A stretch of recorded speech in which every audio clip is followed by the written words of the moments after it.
يا ترى لسه متعلقة بعلاقة انتهت؟ في لحظات في الماضي الإنسان بيقف عندها، مش بيقدر يتحرك خطوة لقدام، بيكون عاجز قدام نفسه في تخطي الماضي المؤلم ده. واللحظات دي بيكون سببها التعلق بشخص ما بقاش موجود في حياتنا.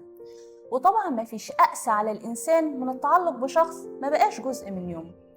ولما بتنتهي علاقتك بشخص بتحبيه، بتفتكري كل لحظاتكم الحلوة سوا، زي الشوارع اللي مشيتوا فيها، المطاعم اللي أكلتوا فيها، مشاركتكم لبعض لحظاتكم المفضلة وحكاويكم عن صحابكم وحياتكم. بتحسي إن خلاص حياتك ما بقاش ليها لازمة من غير الشخص ده.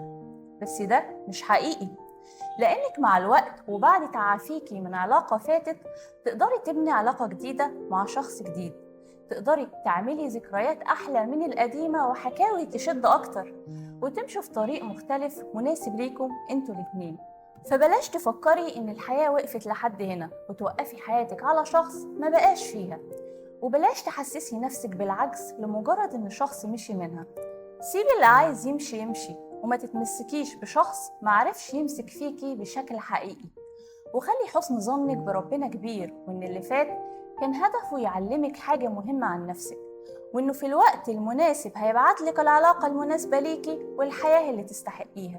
وعشان تتعافي من التعلق ده محتاجة ترفقي بنفسك شوية وتراعيها، وتبدأي تعرفي العقبات الواقفة في طريق تعافيها، سواء كانت في أفكارك أو مشاعرك أو سلوكك.